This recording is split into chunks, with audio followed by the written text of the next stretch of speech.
This is the story of how a band of English mercenaries revolutionized tactics in Italy, came to dominate Renaissance politics, and, arguably, laid the foundation for the age of the condottieri. Known as the White Company, their fame was primarily due to their captain, John Hawkwood. It's no exaggeration to say that Hawkwood was so influential that he significantly influenced English royal diplomacy in Europe and Italy, so rich that he easily outmatched entire Italian city-states in wealth, and so infamous that he was a legend even before his passing. He has been described as the, quote, most sought-after mercenary captain, likened to the ancient Carthaginian general Hannibal, and labeled the first of the condottieri. In the service of Milan, he arranged marriages to English kings, and as an official English ambassador, he received the English envoy Geoffrey Chaucer, best known as the author of the Canterbury Tales. In the service of Padua, he fought the Battle of Castagnaro, which has been described as one of, quote, the greatest feats of military prowess of the era, end quote. In the city of Florence, the bitter loser of a war against Milan, he was glorified as a hero. This is the story of the White Company and the cunning John Hawkwood, acute general, loyal Englishman, and most importantly, endlessly avaricious mercenary.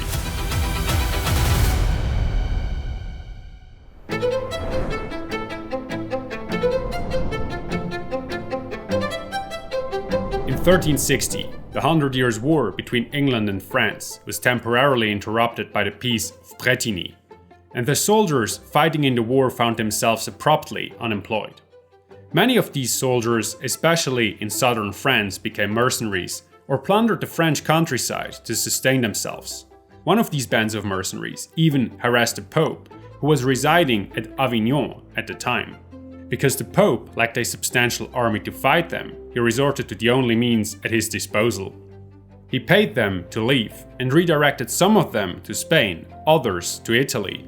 The band, marching to Italy, comprised primarily of Englishmen, was supposed to help John II Palaiologos, the Marquis of Montferrat, against the Pope's enemy Bernabo Visconti, the Lord of Milan. At the time, these men were just known as Great Company, a name used by various free companies over the course of the 14th century, but they would quickly become infamous as the Company of English and Germans.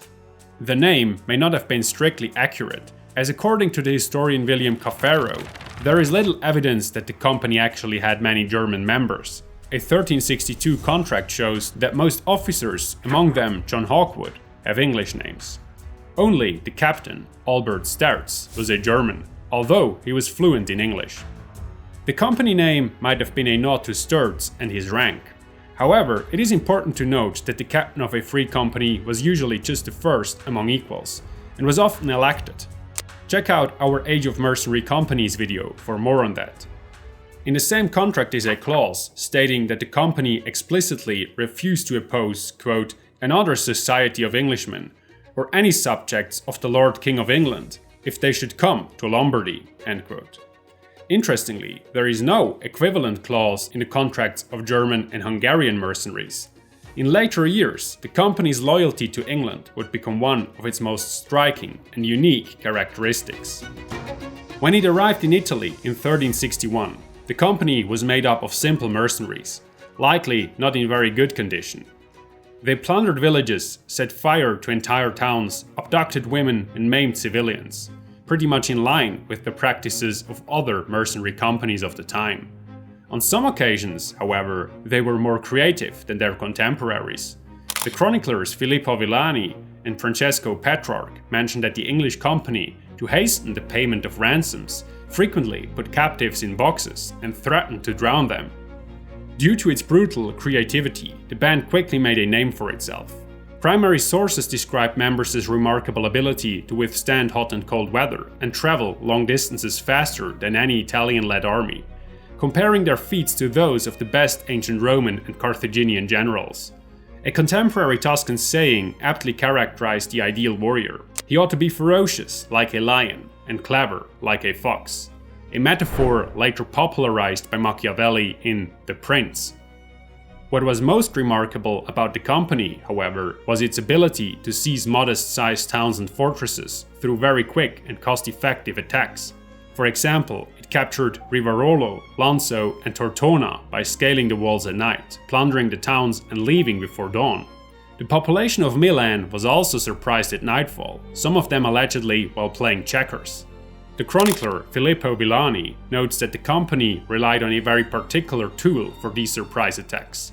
They used scaling ladders that could be taken apart for transport and put together to surmount even the highest walls. Another favorite way to infiltrate a town was to send in 1 or 2 members of the company in disguise, bribing a few citizens to open the gates, while their fellow Italians were asleep. William Caferro notes, quote, "Indeed, it was these nocturnal activities that distinguished the company in its initial days in Italy." End quote.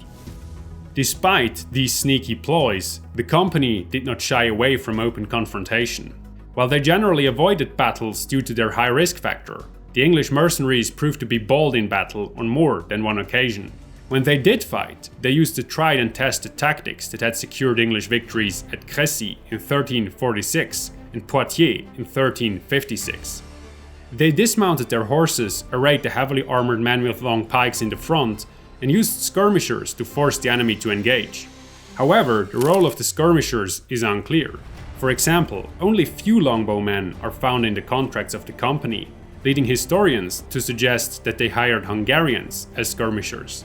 Hungarians were another major source of mercenaries at the time due to the conflict between the Hungarian and French branches of the Angevin house, who both laid claim to the Kingdom of Naples. Heavily armed knights fighting on foot was an innovation in Italy. Previously, native Italians, as well as foreign mercenaries such as the Germans, had fought mainly on horseback. The Hungarians also preferred to fight as mounted archers. The chronicler Pietro Azzario describes the dismounted men-at-arms as arrayed in serried ranks, holding, quote, "very large pikes with long iron tips," end quote. These pikes were so long that 2, sometimes 3 mercenaries were needed to handle a single pike. According to Filippo Villani, the English formation, generally round in shape, advanced toward the enemy in small steps with their pikes held low. The English also popularized the lance. In medieval armies, the lance was not only a weapon but also a unit of organization consisting of a knight, a squire, and a page. The page would look after the horses when the knight and squire dismounted to fight in battles. Previously, the barbuta had been the most common unit of military organization in Italy. It's not clear what a barbuta was, but it most likely consisted of just one knight, or one knight and a servant or lightly armored soldier. We explain this in more detail in our video about Werner of Urslingen, which is linked in the top right corner of this video. In any case, within only a few years, almost all armies had adopted the English model. According to William Caferro, quote, "By the 1370s, virtually all armies throughout Italy had followed suit," end quote. A prime example is the Battle of Caterino in 1363, in which the White Company faced the German Great Company under Conrad of Landau on behalf of the Marquis of Montferrat. Although it is not fully clear what happened, the chronicler Azzario informs us that both companies dismounted at the start of the confrontation. The decisive factor was the desertion of Landau's Hungarian cavalry at the height of the battle. Conrad of Landau was captured, and many Germans fled the field while others joined the English company after their defeat. This concluded the war between Montferrat and Milan, leaving the English in search of a new employer.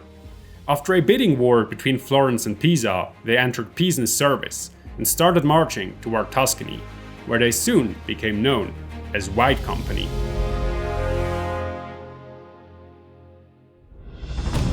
In 1363, the English mercenaries were preparing to move to Pisa. The city was under pressure, with a Florentine army just 20 kilometers away.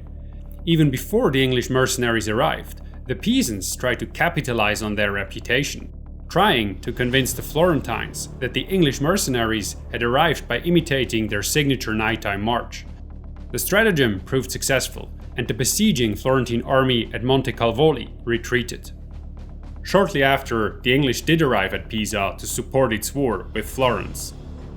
From then on, they were referred to as White Company, though it's not clear why. One popular opinion holds that the name came from their breastplates, which were shiny and white. However, according to Caferro, quote, no contemporary chronicler links the name White Company to polished breastplates." End quote. It is possible that the name referred to the white surcoats the English might have worn, or was chosen by the Tuscans to distinguish them from the German and Italian great companies who had operated in central and northern Italy in previous years. In the spring of 1363, the White Company turned its attention toward Florence. Before long, it seized the towns of Figline and Inzica, making the former its base of operation. When winter closed in, John Hawkwood replaced Albert Sturz as commander, with Sturz remaining with the company but in a different function. Again, we don't know why. At any rate, Hawkwood's first actions weren't indicative of his later successful career. He began his command with two horrible decisions. First, he ordered his men to march through a winter storm, which cost many lives. Upon their return, the White Company was reinforced with many German mercenaries. Then, Hawkwood again ordered them to march, this time during an intense period of heat, which also resulted in many casualties. Despite being weakened, the company seized the capital of Vinci and advanced to the Mugello region, but ultimately they had to turn back. Hawkwood quickly overcame these initial setbacks. In the same year, the White Company overwhelmed the Florentine opposition, reached the city and encircled it. Having no alternative, the Florentines attempted to bribe Hawkwood and his soldiers with wine flasks filled with gold coins, while the Germans, Sturz, and most of the English deserted Pisa and succumbed to the bribe. Hawkwood remained steadfast, earning him a reputation for loyalty that endures to this day. However, as is often the case with historical narratives, the story is far more complex than it initially appears. Firstly, Hawkwood wasn't always loyal. For example, in 1372, he deserted his employer at the time, Milan. Moreover, it is highly likely that Hawkwood's loyalty to Pisa was financially based, with his strong connections ensuring he would be handsomely rewarded for not deserting them. This was likely not true for the other soldiers who had taken the bribe. While Hawkwood's personal reasons may never be fully clear, one thing we do know is that the White Company split up. Interestingly, it wasn't the men serving under Hawkwood who kept the name, but rather the other band, consisting mostly of Germans. A year later, in 1364, the White Company met its former captain on the battlefield at Cascina, where they defeated him and his Pisan forces. This ended the Pisan-Florentine War. However, a feud between the English and Germans soon disrupted the White Company and was eventually settled on the battlefield near San Mariano in 1365. The Germans defeated the English, who were taken captive and put into prison. This was the end of the White Company. Hawkwood's men, however, would remain in Italy. He became the de facto leader of the Englishmen in Italy and soon united them under his banner. While some modern historians falsely call this band the White Company, the continuity and the name were both lost. Instead, the primary sources refer to Hawkwood's men as the English Company.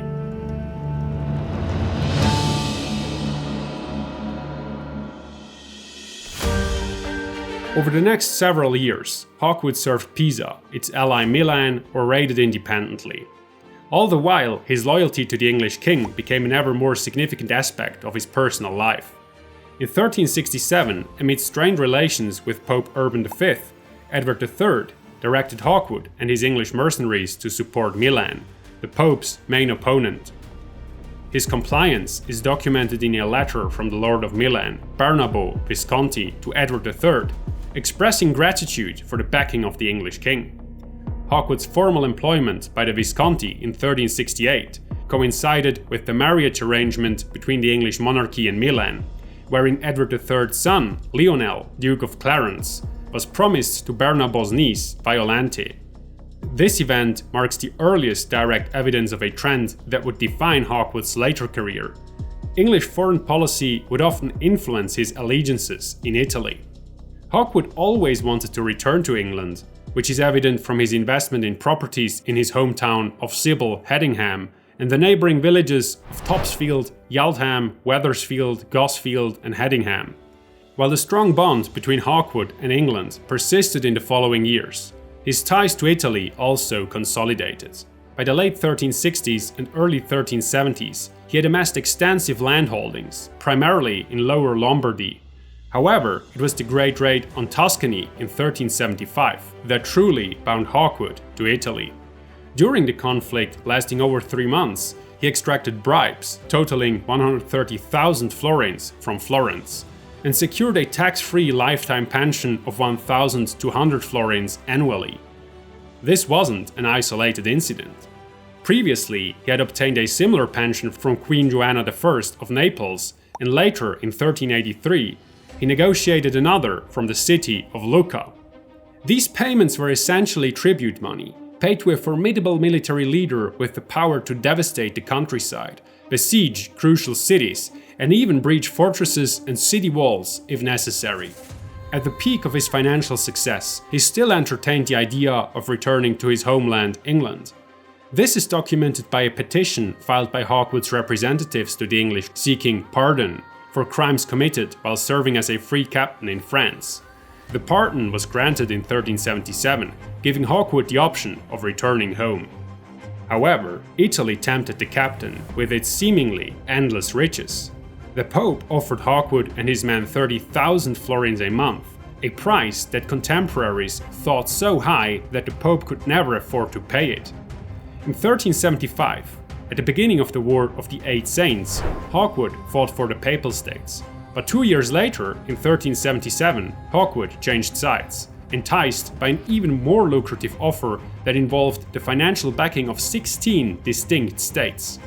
The contract, signed in May of that year, ensured Hawkwood a personal stipend of 3,200 florins per month, along with a payment for his men at a rate of 42 florins per month per lance for the initial 2 months. These earnings marked a pinnacle in the mercenaries' career. Hawkwood decided to change sides just after the infamous 1377 massacre at Cesena, one of the worst in medieval history, in which papal forces plundered, murdered, and raped their way across the city for 3 straight days and nights. Older historians, who like to paint Hawkwood as a moral captain, defended his actions on the grounds that he was merely a passive bystander. However, William Caferro points out that if Hawkwood didn't want to participate, he could have simply left. His main reason to stay was likely money. Quote, "Lost in the accounts of human tragedy at Cesena is the fact that the Pope's mercenaries had gone without pay. The city's sack thus served as a partial payment for the soldiers." End quote. The massacre at Cesena marked a turning point in Hawkwood's career, after which he began working with Florence and Milan. In addition to his pension, the lords of Milan, the Visconti family, offered Hawkwood the hand of one of their daughters, Donina, an illegitimate child of the great Milanese ruler Bernabo Visconti. With the marriage came a dowry of large cash payments, as well as a cluster of estates northeast of Milan, so it's fair to say that it was a strategic marriage. Hawkwood's close connection to Milan soon stirred the interest of the new English king, Richard II. Richard chose the mercenary and his envoy in Milan to facilitate the marriage negotiations between himself and Bernabo's legitimate daughter, Caterina. It was in this role that Hawkwood welcomed the official English envoy Geoffrey Chaucer, dubbed the father of English literature and best known as the author of the Canterbury Tales, to Italy. Chaucer was supposed to help Hawkwood with the marriage arrangements. Once again, Hawkwood's allegiances in Italy aligned with the English royal policy, but the negotiations ultimately failed. The marriage plans were abandoned, and Richard II shifted his interests to the House of Luxembourg. Frustrated by Hawkwood's prioritization of the English king's interests over aiding him in his conflict with Verona, Bernabo Visconti expressed his dissatisfaction and terminated the mercenary service. In a spiteful move in February of 1379, he revoked the land grants given to Hawkwood as part of Donina's dowry. Additionally, the Milanese ruler issued an edict offering a reward of 30 florins to anyone who captured or killed any mercenary affiliated with Hawkwood. This marked the end of Hawkwood's association with the Visconti family. He would never again serve under a Milanese banner. Once again, Hawkwood was on his own. He entered Tuscany and forced Florence to hire him, allegedly by saying, quote, "I will not make you pay me, but you will hire me, whether you want to or not." End quote. Eventually he got paid anyway, and it was this extortion that allowed him to finance his retirement. He settled down in the Romagna region, where he had previously acquired states from the Pope. In the years that followed, Hawkwood repeatedly worked for Florence, which forged a strong bond between them. However, Florentine authorities had decisively mixed emotions about keeping Hawkwood on the payroll. While he could be very useful, some officials felt that he was too expensive and difficult to handle. In any case, they couldn't stop him from buying estates in Florence. Hawkwood's involvement in Florentine real estate was only one facet of his broader efforts to acquire land across the region. As early as November 1381, he was granted possession of a mansion and cloister in Perugia, free of charge. At the same time, he also expressed interests in establishing a permanent residence in Lucca. By 1383 and early 1384, Hawkwood had somehow gained control of the fortresses of Monteggio, situated south of Arezzo, as well as Miliari and the Abbey of Del Pino. At the same time, Hawkwood became a notable force in Italian politics and commanded his own private army. Eventually, he became so important and famous that he was soon more like a nobleman than a mercenary captain. He became part of the establishment. He was no longer the first among equals, as the leaders of free companies had previously been. Slowly but surely, he became a military entrepreneur, the precursor of the condottieri that would dominate the Italian peninsula in the next century. Hawkwood lived in his semi-retirement from 1384 to 1387, but he would re-emerge for two last moments of brilliance that would cement his reputation as the most sought-after mercenary captain. During a conflict between Padua and Verona, he took command of the Paduan army. It's not clear why he chose to come out of retirement, but soon after his services had been requested, he was on his way to Padua with 500 men-at-arms and the same number of longbowmen. In January of 1387, Hawkwood led a Paduan force deep into Veronese territory. But because they were unable to manage the challenges of an overstretched supply line, they found themselves forced to retreat toward their logistical stronghold of Castel Baldo. All the while, they were pursued by a large Veronese army led by Giovanni degli Ordelaffi. Upon reaching the village of Castagnaro, situated on the river Adige, the Paduans decided to confront their pursuers. They took a defensive stance on a broad plain intersected by a ditch approximately 2 meters wide. Their right flank was anchored on the river, while the left was shielded by marshy terrain. In preparation for a potential counteroffensive, Hawkwood directed a small part of the narrow ditch on the right side of the formation be filled and leveled. When arriving on the battlefield, Ordelaffi was in no hurry to launch an attack. He was confident that his opponents had backed themselves into a corner with only two options: be starved into surrender or decimated if they attempted to escape. In the event of a Paduan assault, Ordelaffi had the advantage of superior numbers, and a new devastating weapon at his disposal: 3 large carts equipped with small artillery pieces. These guns were designed to wreak havoc among the advancing enemy, penetrating armor and shattering upon impact into deadly shrapnel. It appeared the Veronese had effectively checkmated the Paduans. However, Hawkwood had no intention of letting his opponents play to their strengths. An hour before sunset on the 11th of March, he commanded his archers to advance and unleash volleys into the enemy formation, which provoked Ordelaffi into ordering a general advance. This was a mistake. As his men now blocked their own artillery, the Veronese closed in and managed to cross the ditch, all while engaging the Paduans in brutal close combat. The beleaguered Paduan infantry soon began to falter, but Hawkwood recognized that Ordelaffi's maneuvers had created an opening in the enemy's defenses. In a swift maneuver, he led a mounted charge across the previously leveled part of the ditch.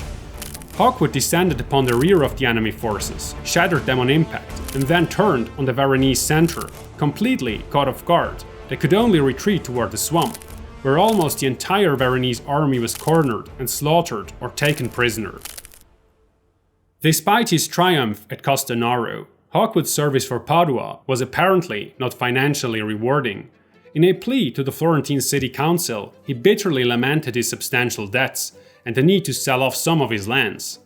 This compelled him to abandon his semi-retirement indefinitely. He participated in conflicts in Naples in 1387 and 1388, before returning to Florence in April 1390. just as a long-awaited war between Florence and Milan erupted and gave him the opportunity for his second masterstroke. The Florentine authorities dispatched him to Bologna to join the Allied forces gathering there in 1391. However, Hawkwood once again found himself deep in enemy territory, as his allies had been isolated and slaughtered. Facing dire circumstances, lacking provisions, and surrounded by the Milanese troops, Hawkwood had little choice but to retreat. However, even his withdrawal was executed with masterful precision. Initially, he staged a display of strength, challenging the Milanese to battle. Hawkwood instructed his men to hoist the banners high on trees and light the customary campfires. Leaving trumpeters behind to simulate an attack, Hawkwood and his troops secretly left the camp, making their way toward Florence. They traversed 3 rivers swollen by spring rains, avoiding inevitable defeat. In 1393, the old mercenary captain was honored for his success with a marble statue in Florence. When he passed away just a year later, his legacy quickly became the stuff of folklore, mainly due to the Florentine-Milanese War. Following the conflict, Milan expanded its territory, encircling Florence through an alliance with Siena. Feeling cornered, bitter and vengeful, Florence portrayed Hawkwood as a hero who had sided with them against his former employer Milan. In this context, Florence commissioned the equestrian monument to Sir John Hawkwood, a fresco by Paolo Ugello in 1436. This propaganda campaign elevated Hawkwood to unprecedented heights for a mercenary leader. The portrayal has resonated with authors and historians ever since, but while Hawkwood was truly admired and feared during his lifetime, the later, romanticized view of him is not entirely justified. Nevertheless, he was undeniably a brilliant commander whose influence on Renaissance politics and warfare was unparalleled. Many historians see him as the first real condottiero. Unlike the earlier leaders of free companies, these men would increasingly be tied to states and wield political influence in Italy for their own gain. Arguably, the end of Hawkwood's career marked the beginning of the age of the condottieri. The condottieri were a big driver in progress in all things warfare, and did their part in pushing Europe ahead of its competition in the New World and Asia. One of the most interesting battles I learned about recently is the 1532 Battle of Cajamarca, in which 168 Spanish under Pizarro slaughtered over 2,000 Incas. It was described as one of the most lopsided military victories in history. Even worse for the Inca Empire, the germs the Spanish had brought with them decimated the Incas over the next few years. To be honest, we only recently learned about this battle in a course on an app called Imprint, who reached out to us just a few weeks ago. But we are really glad they did, because we both actually really like this. Imprint offers courses and lessons that are visual, interactive, and bite-sized ways to learn. In my opinion, as a historian, one must have a grasp of the ideas presented in the most publicly read books such as Harari's Sapiens or Jared Diamond's Guns, Germs and Steel, from which I took the anecdote about Pizarro and the Incas. It doesn't really matter whether you agree with them or not. People are discussing their ideas, so to defend or attack their books, you really should understand them. This is why Imprint is so helpful. You can quickly and easily use their visual summary of key points of their books and learn the core ideas. Imprint makes this easier because it's based on the science of learning, meaning each chapter is broken down and explained visually. At the end of each chapter, you must answer a question, which really helps you remember the concepts. Of course, Imprint is not limited to Harari or history books. There are entire courses on the essentials of philosophy and the science of happiness that help you deeply understand a discipline through bite-sized lessons each day. For me, the animations really help me engage with the app. They draw me in and keep my attention focused on the ideas I try to learn. In my everyday life, I noticed that using Imprint is a much better way to spend my time on my phone, especially compared to the doom scrolling I occasionally tend to do. I suggest you try it out yourself and replace doom scrolling with learning. For all fans of our channel, Imprint is offering a 7-day free trial and a 20% discount on an annual subscription if you use the link in the pinned comment or description below.